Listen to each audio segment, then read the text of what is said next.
और पंडित भूधर दास जी की लिखी हुई पारस कथा से ली गई है।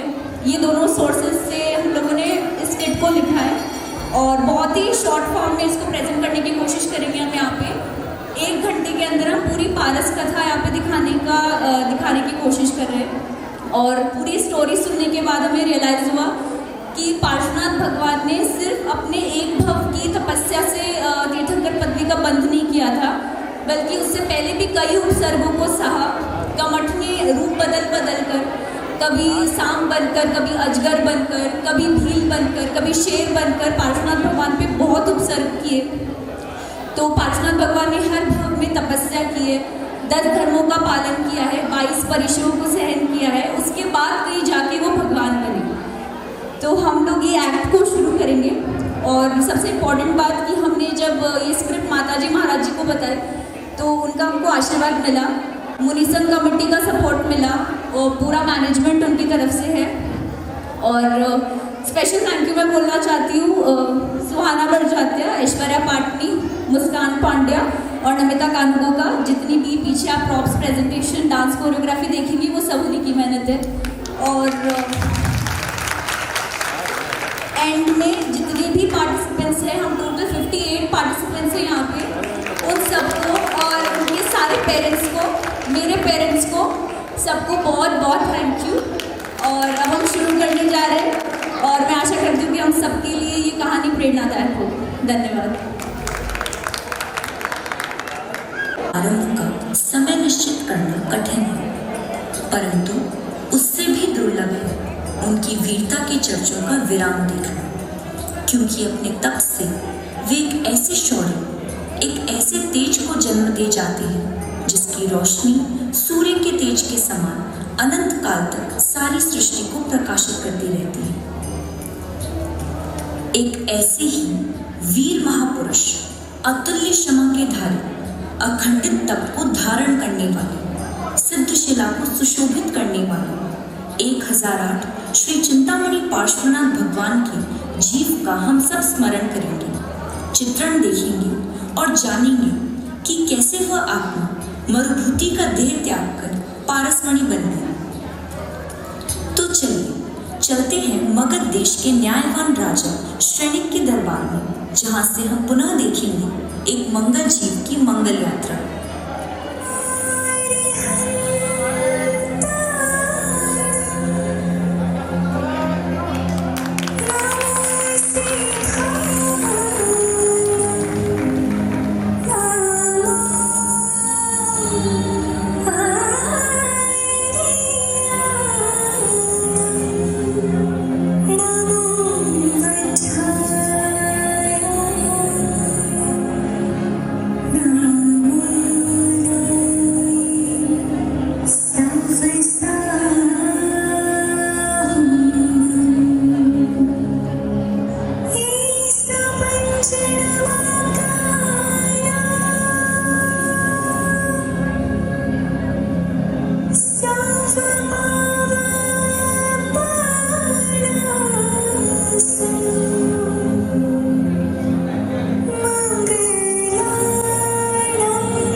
राजा की जय हो। महाराज, हमारी नगरी धन्य हो गई है। क्या हुआ है वनमाली? ऐसी क्या बात है जो तुम्हें इतना हर्ष दे रही है?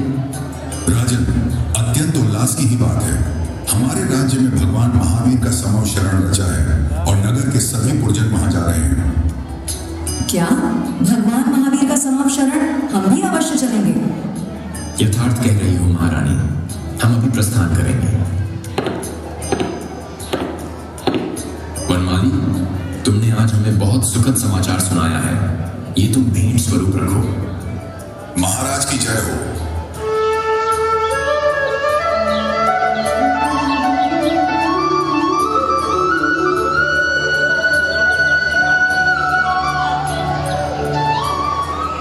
हे गंधर्व देव, हमें तीर्थंकर श्री पार्श्वनाथ के चरित्र को जानने की अभिलाषा है। कृपया हमें उनकी कथा सुनाएं, जिससे हमें भी अपने कर्मों से मुक्त होने के लिए पुरुषार्थ करने की प्रेरणा मिले। अवश्य, भगवान पार्श्वनाथ का चरित्र तो सर्वमंगल है। उनकी कथा सुनने मात्र से प्राणियों का कल्याण हो जाता है। समव शरण में बैठे सभी प्राणियों की पार्श्व कथा को सुनने की तीव्र इच्छा को जानकर गौतम गंधर्व श्री पार्श्व प्रभु के आखिरी 10 भव की कथा सुनाना प्रारंभ करते हैं। आर्यखंड के सुरम्य देश में बोधनपुर नाम का एक नगर था। वहां के राजा का नाम अरविंद था। उसका एक बहुत चतुर एवं ज्ञानवान मंत्री था, जिसका नाम विश्वभूति था। विश्वभूति के पाप और पुण्य रूपी 2 पुत्र थे। ज्येष्ठ पुत्र कमठ कुपुत्र था और दूसरा पुत्र मरुभूति अत्यंत बुद्धिमान और विवेकशील था। एक विष के समान था और एक अमृत के समान। एक बार की बात है,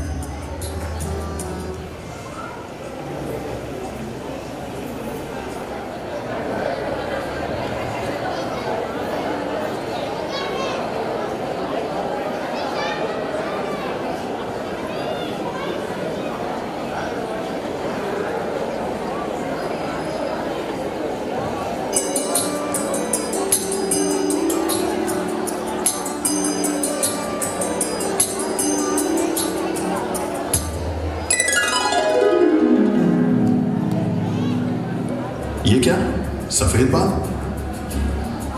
सत्य ही है, बुढ़ापा मृत्यु की छोटी बहन है। यदि सतर्क नहीं हुए, अब भी नहीं संभले, तो पूरा जीवन व्यर्थ ही गिना जाएगा। इतने वर्ष सांसारिक सुखों को भोग लिया, अब स्वेच्छा से इन्हें छोड़ने का समय आया है। अब मुझे शक्ति रहते धर्म पुरुषार्थ कर लेना चाहिए, अथवा बुढ़ापे के कष्टों में तो खान पान भी नहीं होता, धर्म कैसे होगा? मरुभूति, पुत्र मरुभूति। जी पिताश्री। पुत्र, आज मुझे सहसा अपने जीवन के अनित्य एवं नश्वर होने का आभास हुआ है। अब मैं बिना किसी विलंब के अपने परिणामों को धर्म कार्यों में लगाना चाहता हूँ, तपस्या करना चाहता हूँ। मैंने अपने इस जीवन की जिम्मेदारियों का निर्वाह कर लिया है। अब मैं अपने अगले भव में शुभ गति प्राप्त करने हेतु संलग्न होना चाहता हूँ और तुम्हें अपने मंत्री पद का भार सौंपना चाहता हूँ। तुम्हें धर्म का ज्ञान है और नीति का भी ज्ञान है। तुम राजा के सच्चे और साहसी मंत्री बनोगे, ऐसा मुझे विश्वास है। इसलिए मैं तुम्हें अपने पद पर बैठाकर अब वन की ओर प्रस्थान करूंगा।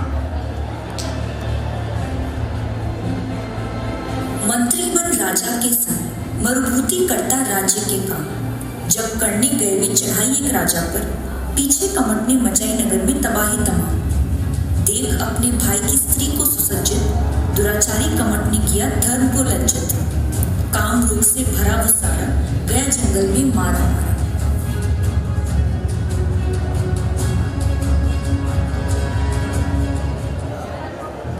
तुम क्यों परेशान दिखते हो मित्र? तुम्हारा मन क्यों मचल रहा है? क्या कहूं मित्र मेरे, काम भावना ने मारे हैं। मचला है मन ऐसा, रोग है भयानक ये कैसा। जब से देखा है वे सुंदरी का सज्जा, नहीं रही मन में कोई लज्जा। क्या असंभव, यह अनुचित है मित्र, अधर्म है। परस्त्री सेवन करने के समान अन्य कोई पाप नहीं है। क्या तुम्हें ऐसा सोचने मात्र पर लज्जा नहीं आई? वे सुंदरी तुम्हारी पुत्री के समान है। धर्म का विचार करो मित्र। नहीं मालूम मुझे कोई धर्म, नहीं सताता मुझे कोई डर।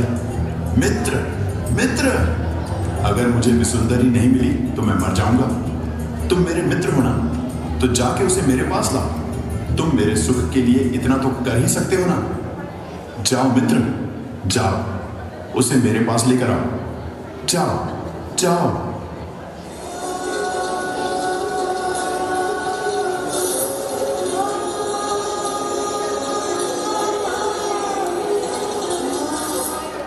सुंदरी कमठ वन में बहुत दुखी बैठा है, किसी की नहीं सुनता। अब तुम ही जाकर उसे संभालो। भ्राता को क्या हुआ है? क्यों वे इतना पीड़ित है? मैं जाकर देखती हूँ।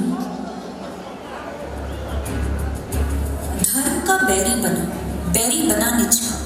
कमठ ने तोड़ी सारी मर्यादा, स्वीकार किया कुशील महापाप का। पाप छिपाए छिपते नहीं, पापियों को मिलते भाग्य एक ही। यहाँ दंड देने को राजा तत्पर, बुलाया मरुभूति को तभी झटकर। जो भी हुआ उसका मुझे बहुत दुख है। मरुभूति, तुम बताओ उस दुष्ट को क्या सजा दें? महाराज, आप उन्हें क्षमा कर दीजिए। क्या प्रलाप कर रहे हो तुम मरुभूति? कमठ ने महापाप किया है, बहुत बड़ा अपराध किया है, और अपराधी को दंड मिलना आवश्यक है। मुझे मालूम है तुम्हारे मन में हृदय नहीं, क्षमा की एक शाश्वत मूर्ति है, किंतु कुछ अपराध क्षमा नहीं किए जा सकते हैं। कमठ तुम्हारे ज्येष्ठ भ्राता भी हैं, इसलिए तुम्हारे लिए उसको दंड देना मुश्किल है, मैं समझता हूं। तुम जाओ, मैं उसे स्वयं दंड दूंगा। सिपाही, कमठ को पकड़कर सभा में लेकर आ।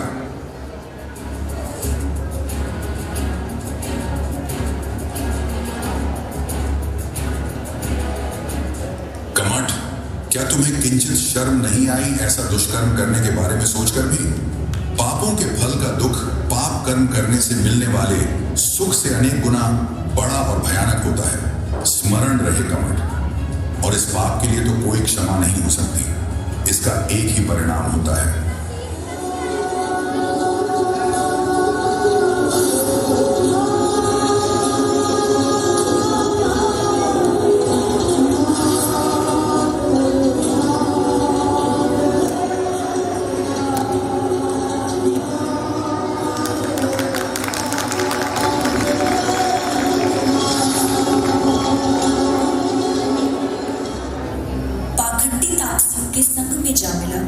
कमठ भी करने लगा अब मिथ्या तपस्या। घोर अपमान की कश्ती में डूबते लिया उसने कुतप के तिनके का सहारा। मालूम चला जब मरुभूति को ये सब व्यर्थ ही चला समझाने में चला।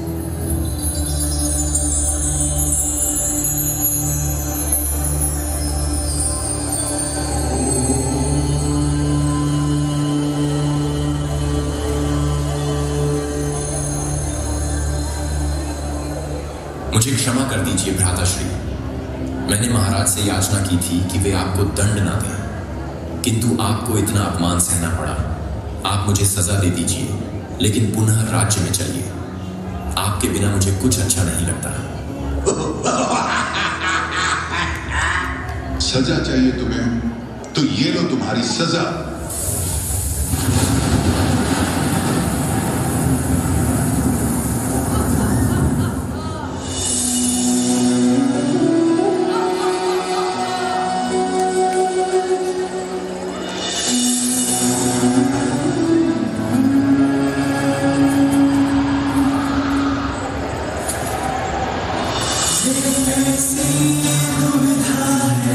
कैसी ये विपदा है, ये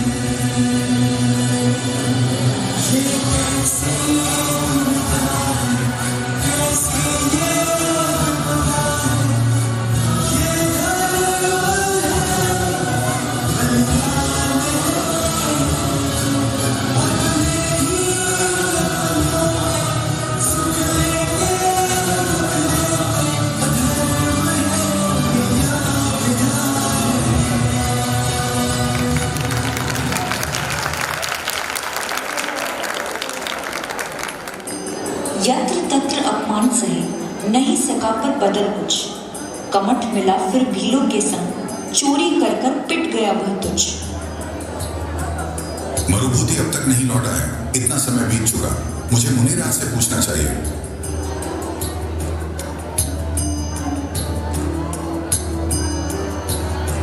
नमोस्तु मुनिराज, मैं आपके पास अपनी चिंता व्यतीत करने आया हूँ। मेरे मना करने के बावजूद मेरा मंत्री मरुभूति अपने दुष्ट भाई के पास गया है।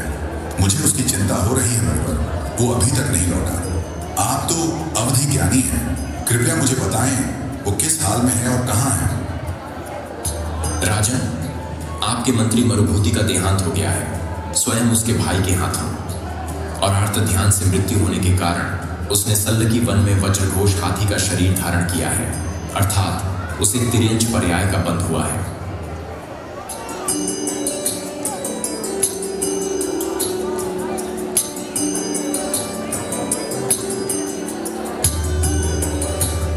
अद्भुत, बादलों की कितनी सुंदर आकृति बनी है, मानो विशाल जिन मंदिर हो। इस आकृति को मैं एक कागज पर उतार लेता हूं, फिर ऐसे ही विशाल रूप के एक जिन मंदिर का निर्माण नगर में करवाऊंगा।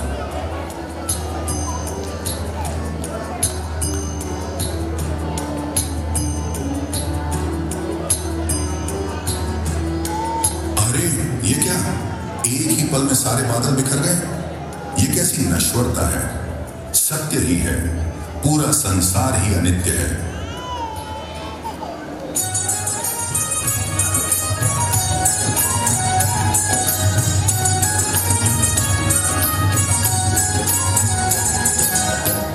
राजा राणा छत्रपति हाथिन के असवार, राजा राणा छत्रपति हाथिन के असवार, मरना सबको एक दिन, अपनी अपनी मार जगत में, अपनी अपनी मार। वैराग्य ने अपना बल दिखाया, पीछे कमंडल ने राजा को सजाया, विहार किया जब समेतगढ़ को, बीच वन में वज्रघोष ने आतंक मचाया, देव श्री वृक्ष का चिन्ह मुनि के जाति स्मरण कर सर झुकाया।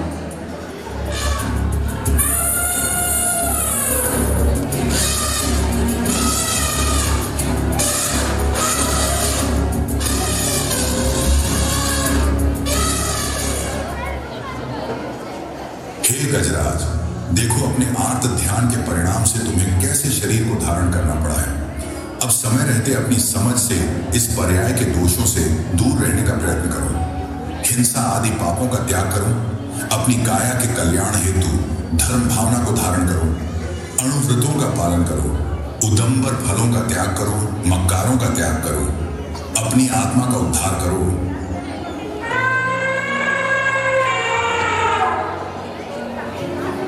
तिर्यंच था वह जीव महान, उत्तम क्षमा धारण कर हिंसा त्यागी करता महाअभयदान, सूखे पत्ते खाता पीता दूसरों का रौंदा हुआ पानी, चलता चले हुए मार्ग पर ही तोड़ा नहीं कभी शील व्रत भी, उपसर्गों को सहता ओढ़कर गर्व और शान, तिर्यंच था वह जीव महान।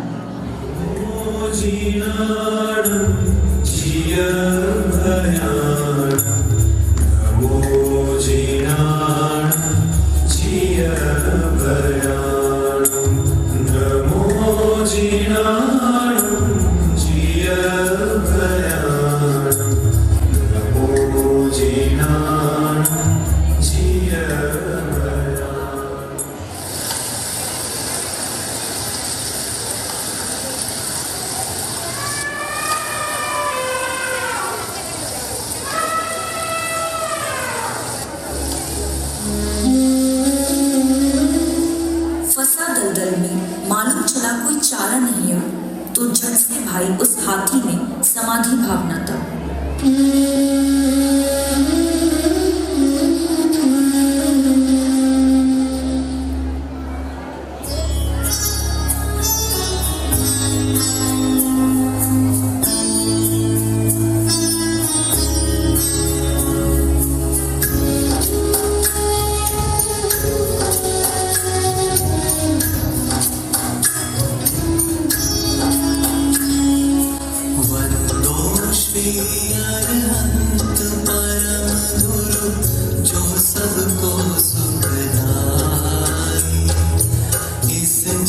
में दुख जो मैं भुगते सो तुम जानो राय।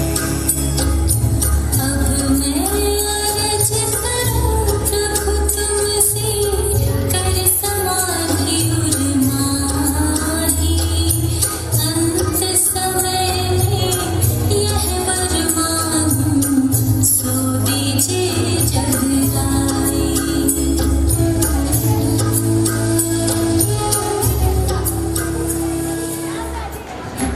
पूर्व जन्म का बैरी आए हर जन्म सामने, कमठ भी निकला उसी जंगल में बनकर सर आया हिसाब मांगने। जान दुश्मन पिछले भव का सर्प ने भी क्या चाल बढ़ाई, डसा बेचारे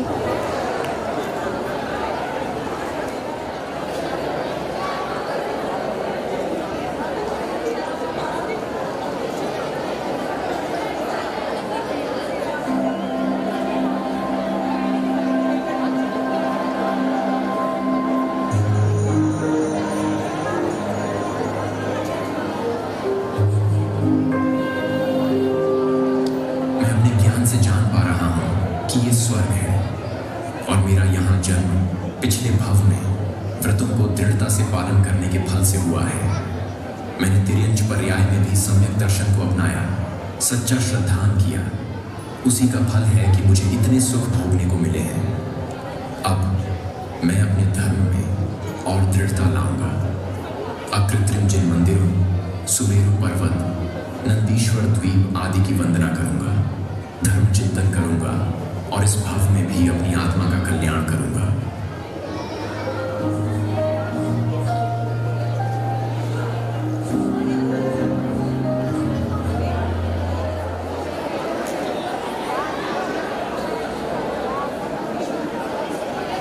पुण्य पर पुण्य बढ़ाते करते आत्मा का निखार। अब हो चला हूँ देव का इंद्रलोक से विहार। जन्मे विदय क्षेत्र में एक राजा के घर, लेके सभी उत्तम लक्षणों को धर।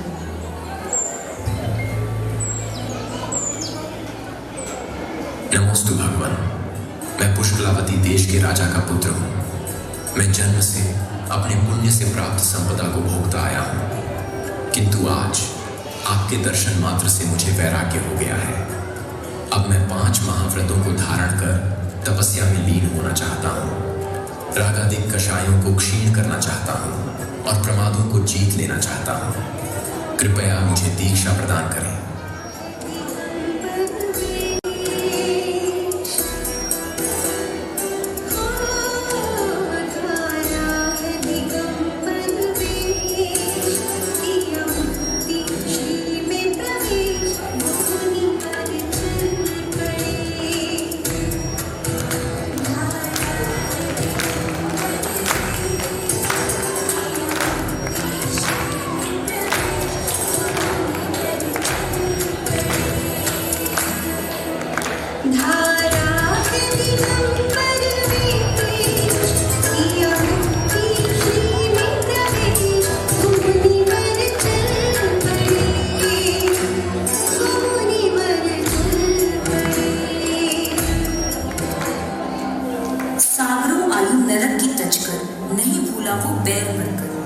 पूर्व संस्कार से फिर आ पहुंचा वो कमठ अब अजगर बनकर।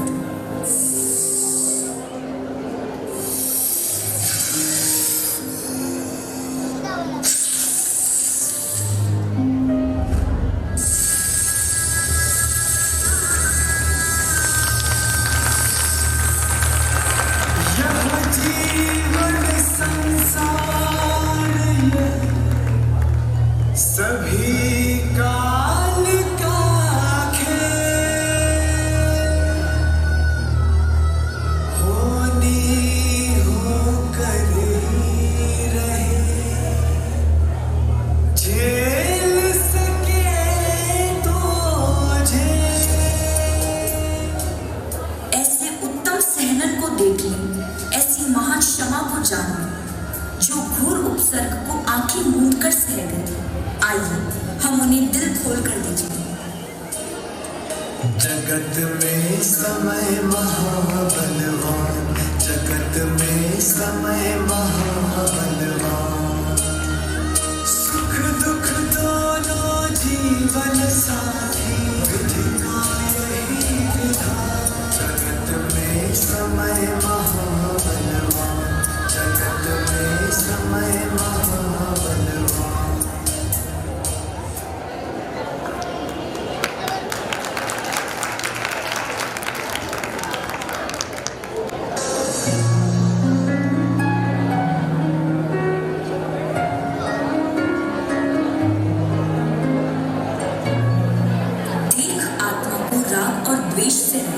स्वर्ग सोवा हुआ उस जीव पर मोह, जन्म दिया तब देव समान, आयु 22 सागर जान, विचरण करते विवरण देखते पर भाता कुछ भी खास नहीं, आयु पूर्ण करके देवों में चले अब वे विदय क्षेत्र में करें।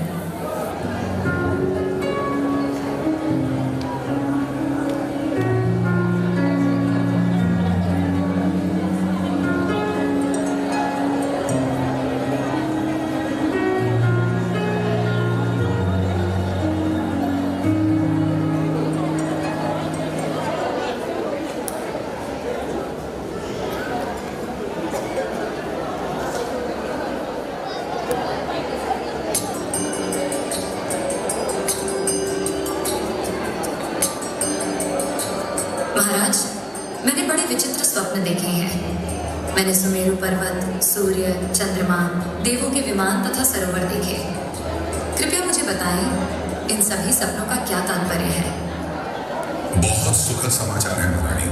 इन सपनों के फल स्वरूप तुम्हें एक उत्तम पुत्र की प्राप्ति होगी। जन्म पुत्र वज्रनाभिमान, राजा रानी का बनने अभिमान, सर्व विद्याओं का वो ज्ञाता, विवाह बंधन को भी प्रेम से निभाता, 6 खंडों को जीता उसने और सुशोभित रखी एक न्यायपूर्ण सत्ता। जिन पूजा में हृदय लगाता वह गुरुओं को भी खूब पूछता।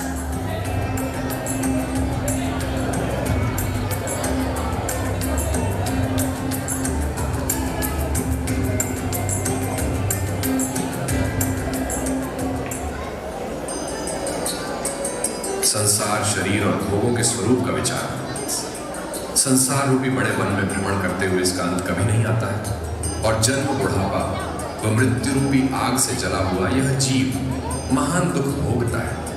कभी यह जीव नरक में जाकर सागरों तक छेदन भेदन के असहाय दुखों को भोगता है, कभी पशु गति में जाकर भयंकर वध बंधन के दुख भोगता है। देवगति में भी रिद्धिधारी देवों की संपत्ति को देखकर राग के उदय से बड़ा दुखी होता है। मनुष्य गति में भी अनेक प्रकार की विपत्तियां हैं। संसार में सर्व सुखी कोई भी नहीं। यदि संसार में सुख होता तो तीर्थंकर इसका त्याग क्यों करते?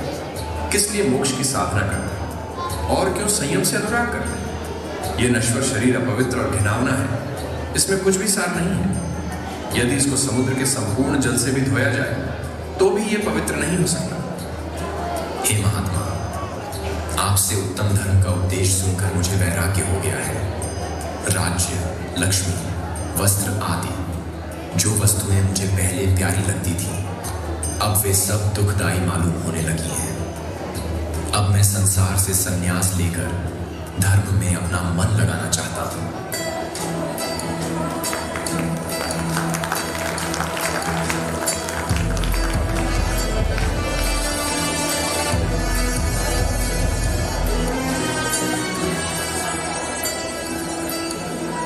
योग सिद्धाय सिद्ध बुद्धाय भद्रभावाय पूज्य भावाय शर्मखंडाय योगीश्वराय गंभीराय भक्तिकाय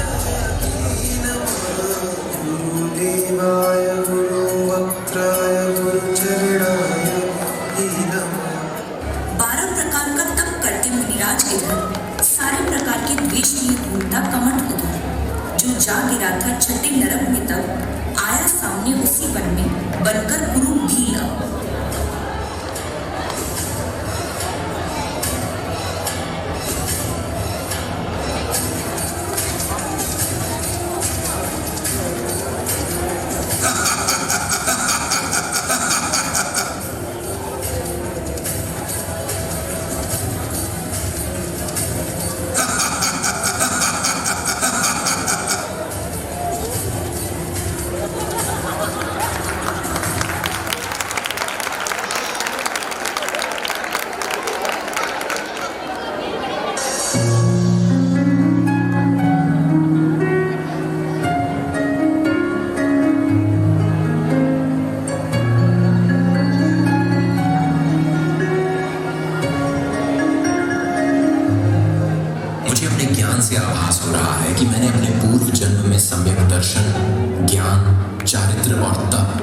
इन चारों आराधनाओं का चिंतन करते हुए दिगंबर मुनि का शरीर छोड़ा था, उसी का शुभ परिणाम है कि मेरा जन्म यहाँ स्वच्छ रत्नों के पलंग पर से मध्यम ग्रे वेयक में अहमिंद्र के रूप में हुआ है। मुझे इतना सुंदर शरीर मिला है और सबसे महत्व की बात, मुझे जिन पूजन एवं रत्न बिंबों की पूजा करने के लिए सागरों वर्ष की आयु मिली है, मैं अपने इस भाव को अत्यधिक धर्ममय बनाऊंगा।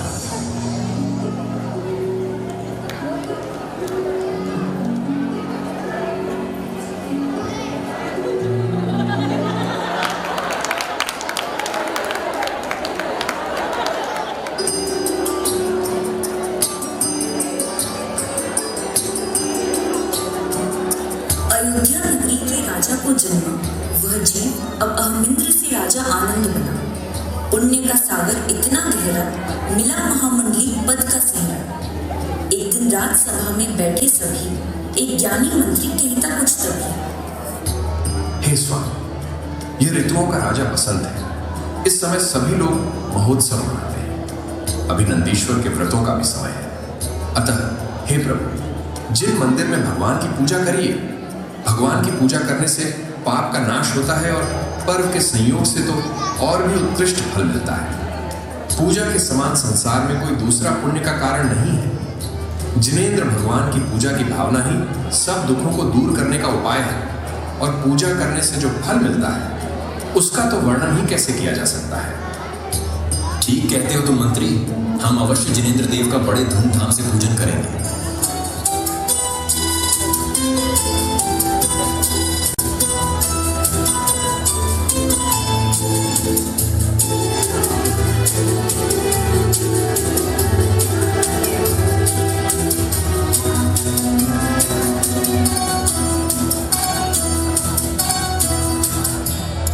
हे अरिहंत सिद्ध हे साधु मुनीश्वर, ये जिन देशना।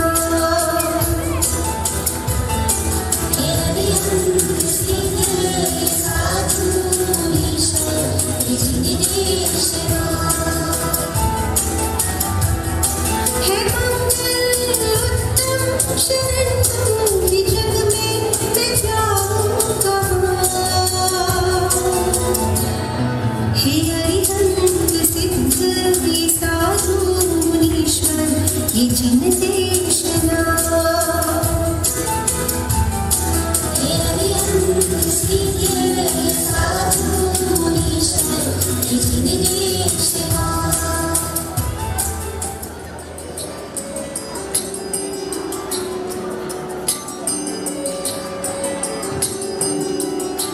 हे मुनिराज, यद्यपि प्रतिमा धातु की या पाषाण की प्रत्यक्ष अचेतन होती है, फिर भी पूजा करने वाले को पुण्य का फल किस प्रकार देती है। जो गुण भगवान के कहे गए हैं वे उनकी मूर्ति में भी पाए जाते हैं। वे राग से रहित स्थिर विराजमान हैं और उनके पास द्वेष को प्रकट करने वाला कोई आभूषण या आयुध नहीं है।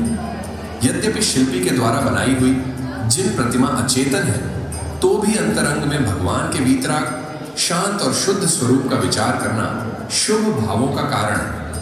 कारण पाकर जीव के शुभ अशुभ भाव होते हैं, उनसे ही पुण्य पाप का बंध होता है। हे राजन, अब इस विषय में एक दृष्टांत सुनो। जब एक मरी हुई वैश्या को जलाने के लिए शमशान में जाकर चिता पर रखा गया, तो व्यभिचारी पुरुष उसको देखकर पछताने लगा और सोचने लगा कि यदि ये मुझे जीवित मिलती तो मैं इसके साथ इच्छानुसार संभोग करता। एक कुत्ता उसे देखकर अपने मन में सोचने लगा कि ये लोग इसे जलाते क्यों हैं? यदि ये इसे नहीं जलाते तो मैं इसे बड़े आनंद से खाता। फिर उसे एक मुनिराज ने देख लिया। वे कहने लगे कि इस दुर्लभ मनुष्य शरीर को पाकर भी इसने तप क्यों नहीं किया। इस प्रकार उस अचेतन शरीर को देखकर, एक ही निमित्त को पाकर सबके भिन्न भिन्न भाव उत्पन्न हुए। उन्हीं भावों के अनुसार उनको उस समय फल मिला।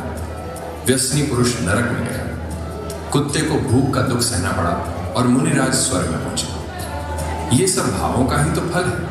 अतः हे राजा, तुम अचेतन स्वरूप जिन बिंब को भी सुखदायक जानो और प्रभु की भक्ति में अपना मन लगाओ। मैं समझ गया हूं मुनिराज। अब मैं और भी दृढ़ता से जिन पूजन करूंगा और धार्मिक कार्यों में सम्मिलित होता रहूंगा। आपकी जय हो।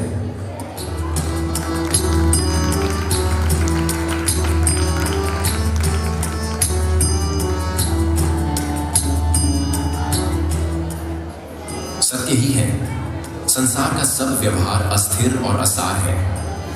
बाल्य अवस्था बीत ही चुकी है और अपने क्रम से युवावस्था भी प्राप्त हो गई है। वह भी वृद्धावस्था के प्रसाद से बीती जा रही है। इस प्रकार मरण दिन भी आ पहुंचता है। बालक का शरीर कोमल के समान कोमल होता है। यौवन में वह पत्ते के समान हो जाता है।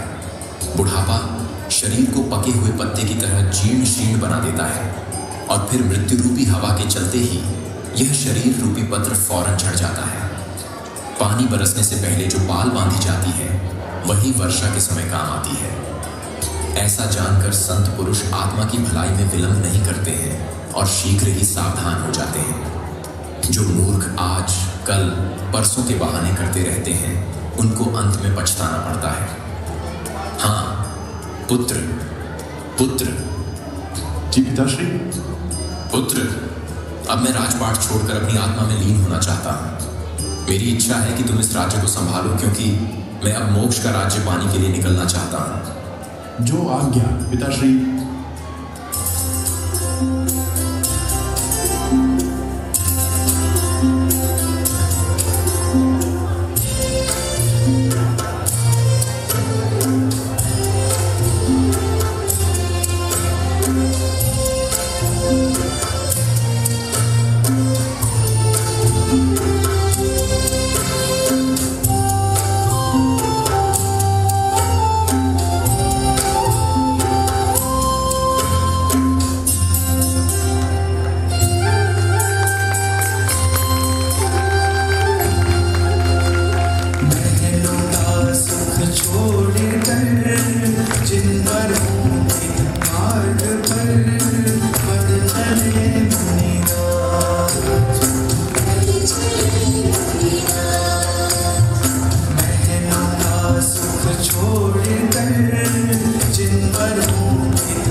मुनि को चीरकर कमठ था वो सिंह भयंकर। एक करता स्वपरोपकार, दूसरा मर्दा लेकर सिर धिक्कार।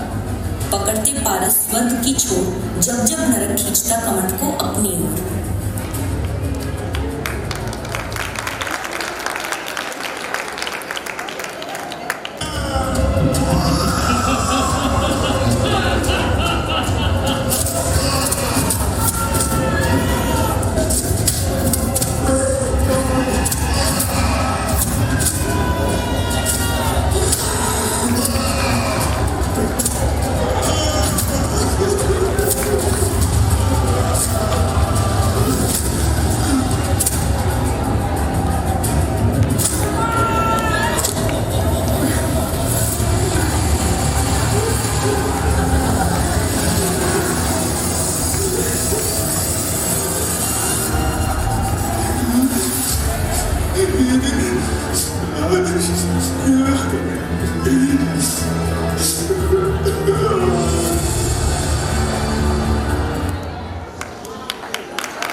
कुबेर इंद्र, आनंद स्वर्ग की इंद्र की आयु पूर्ण होने में अब 6 माह शेष है।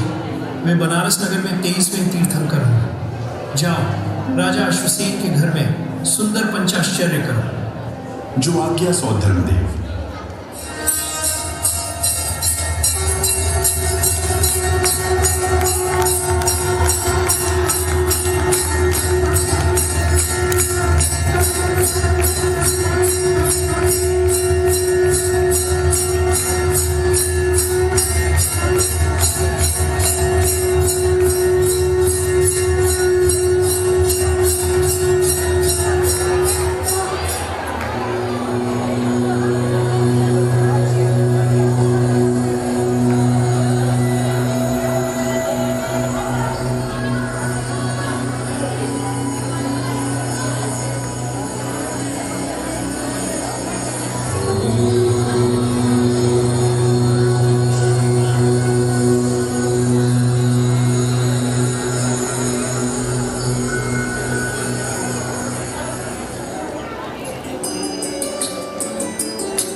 में 16 स्वप्न देखे और उनके अंत में अपने मुख कमल में प्रवेश करता हुआ हाथी देखा। कृपया मुझे बताएं, इन सभी सपनों का क्या तात्पर्य है? हे देवी, स्वप्नों का उत्तम फल कहता हूँ, तुम सावधान होकर सुनो। पहले स्वप्न में तुमने जो हाथी देखा है उसका फल यह है कि तुम संसार के नाथ प्रधान पुत्र को जन्म दोगी। फिर तुमने जो बड़ा बैल देखा है उसका फल यह है कि तुम्हारा पुत्र संसार में सबसे बड़ा होगा। सफेद सिंह के देखने का फल यह है कि वह अतुल्य और अनंत शक्ति का निवास होगा। लक्ष्मी स्नान देखने का फल यह है कि इंद्र उसका सुमेरु पर्वत पर अभिषेक करेंगे। तुमने जो 2 उत्तम पुष्पमालाएं देखी हैं उसका फल यह है कि वह 2 प्रकार के धर्म का दान करने वाला होगा। चंद्रमा के देखने से वह सारे संसार को सुख देने वाला होगा। सूर्य के देखने से बड़ा तेजस्वी होगा। मीन युगल के देखने से वह सब सुखों को भोगने वाला होगा। स्वर्ण कलश देखने से वह बड़ी निधि का स्वामी होगा। सरोवर के देखने से वह सब उत्तम लक्षणों वाला होगा। समुद्र के देखने से वह बड़ा गंभीर होगा। हे मृगलोचनी, सिंहासन देखने से तुम्हारा बालक 3 लोक का नाथ होगा। देव विमान देखने का फल यह है कि वह जीव स्वर्गलोक से आकर जन्म लेगा। धर्मेंद्र का भवन देखने का फल यह है कि वह जन्म से ही मति, श्रुत और अवधि 3 ज्ञान का धारक होगा। रत्न राशि देखने का फल यह है कि वह जीव गुणरूपी मणियों का स्थान होगा। निर्धूम दैदीप्यमान अग्नि देखने का फल यह है कि वह कर्मों का नाश करने वाला होगा। हे प्रिय, स्वप्न के अंत में जो तुमने मुंह में हाथी का प्रवेश करते हुए देखा है उसका फल यह है कि तुम्हारे गर्भ में जगत प्रधान स्वयं श्री पार्श्वनाथ भगवान आएंगे।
जिनके जन्म से अशुभ अंधकार नष्ट हो चुका है और तीनों लोग हर्ष से खिल रहे हैं। अश्वसेन रूपी उदयाचल से बालक रूपी सूर्य तीन ज्ञान रूपी किरणों को लिए हुए जगत के परमेश्वर के रूप में जो उदित हुए हैं, उनका नाम होगा पारस। महान पुण्य के सपने बीत जोड़कर बनारस नगरी ने जाना आखिर भगवान कैसे होते हैं। पूर्व में ना कभी हुआ था, ना किसी ने जाना था। भगवान का ऐसा विशाल तेज सबको बहुत भाया था। जहाँ जाते थे वहाँ सुखों की वर्षा करते थे। जब पारस कुमार राजमहल में चंद्र सम बढ़ने लगे थे,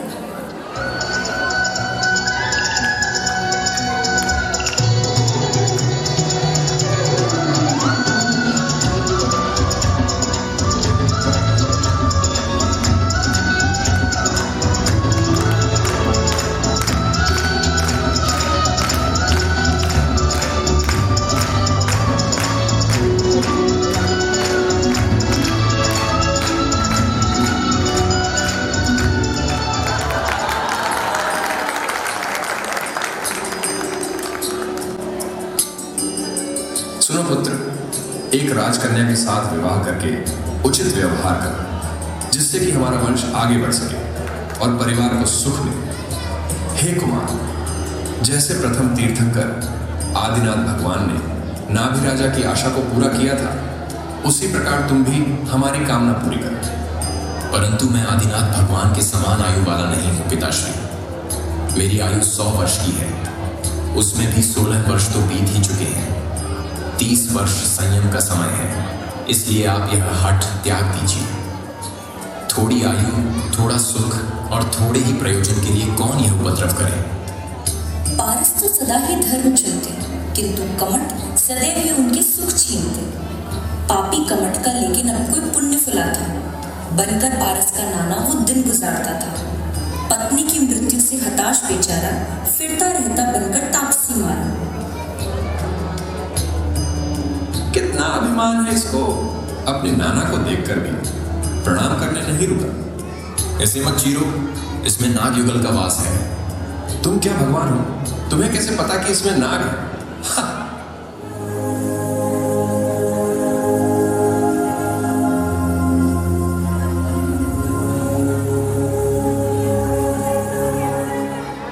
श्रीमान, हिंसा महापाप होता है, इसलिए दया रहित तब छोड़ने योग्य है।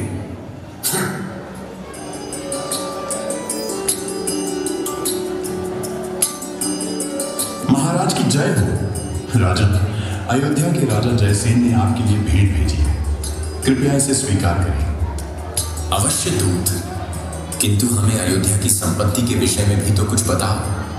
हमारी अमूल्य संपत्ति तो केवल भगवान आदिनाथ ही है महाराज। उनके जैसा रत्न दुनिया के सभी रत्नों को फीका कर देता है। वे देवों के देव हैं, उनके समान अन्य कोई नहीं। सत्य कहते हो तुम राजदूत। अब हमें उनका चरित्र नहीं सुनाओगे? अवश्य महाराज, ये तो मेरा परम सौभाग्य है। राजदूत ने सुनाया चित्रण आदिनाथ का, बना निमित्त वो पार्श्व वैराग्य का। आए लोकांतिक देव अपना कर्तव्य साधने, कहने प्रभु को महाव्रतों का भार उठाने। हे देव, महाव्रत का भार धारण करके कर्म शत्रु का संहार करें। मिथ्यात्व रूपी अंधकार को सर्वथा दूर कर दीजिए, जिससे स्वर्ग और मोक्ष मार्ग का ठीक ठीक ज्ञान हो जाए।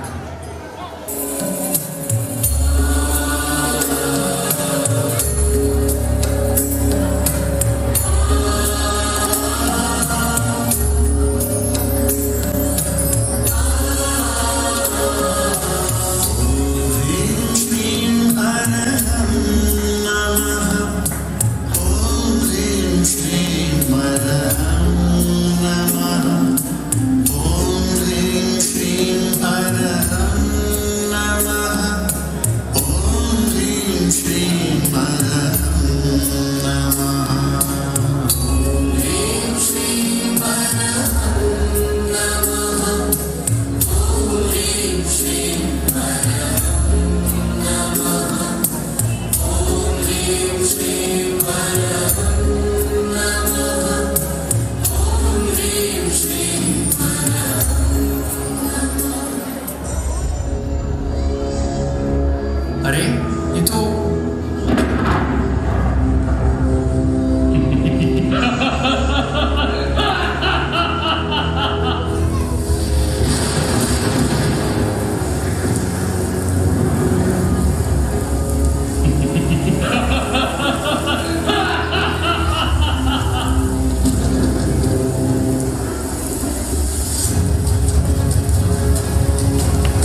कर्मों का नाश हो जाने से श्री पार्श्व प्रभु को चैत्र कृष्ण चतुर्दशी के दिन केवल ज्ञान प्रकट हो गया। लोक और अलोक के सभी चराचर पदार्थ अपने अपने स्वभाव और अनंत पर्याय सहित दर्पण की भांति प्रभु के ज्ञान में एक साथ झलकने लगे।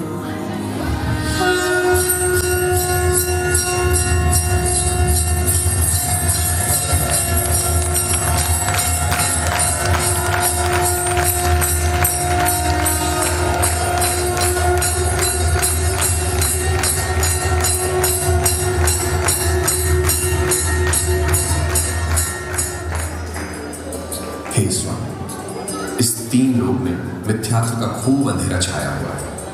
मोही जीव इसमें भटकते हैं, उन्हें कुछ भला बुरा नहीं दिखता है। श्री जिनवाणी की लौ के बिना वहां कभी भी प्रकाश नहीं हो सकता है। इसीलिए हे दया सागर देव, आप दया करके उपदेश दीजिए। हे जगदीश, जानने योग्य क्या है, ग्रहण करने योग्य क्या है, त्यागने योग्य क्या है? 6 द्रव्य, पंचास्तिकाय, 7 तत्व, 9 पदार्थों का समुदाय ये संसार में जानने योग्य है। इनसे सब संदेह दूर हो जाते हैं। मोक्ष का निवास सब प्रकार से उत्तम है, इसलिए मोक्ष को प्राप्त कराने वाले जितने भी भाव हैं वे सब ग्रहण करने योग्य हैं, और जिन भावों से संसार परिभ्रमण होता है वे ही सब त्यागने योग्य हैं।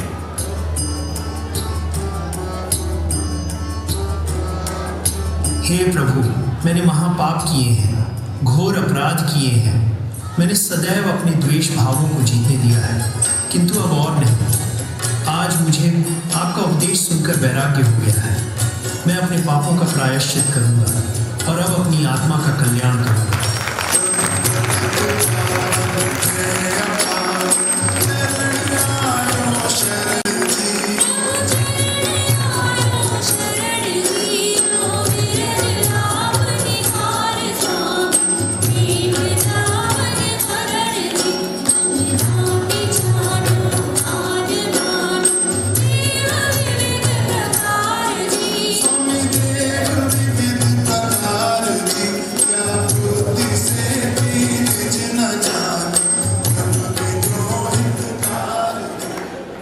हे प्रभु, यह विहार करने का अवसर, अतः मन में दया धारण कर विहार करिए स्वामी।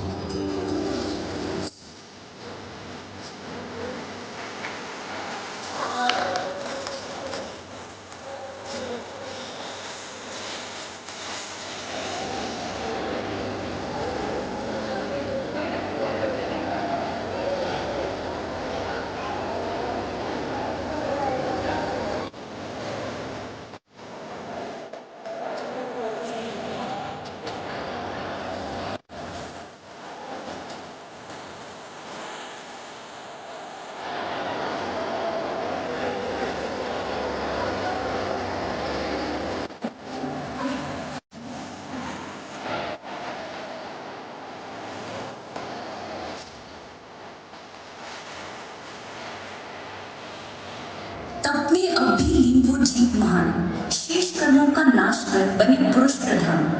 क्या खूब तरह से तर गए वे श्रावण सुधी सप्तमी विशाखा नक्षत्र में संसार छोड़कर मोक्ष गए और परम शुद्ध परमात्मा हो गए।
उसको स्वभाव से ही दुल्हन बनाया।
Hello.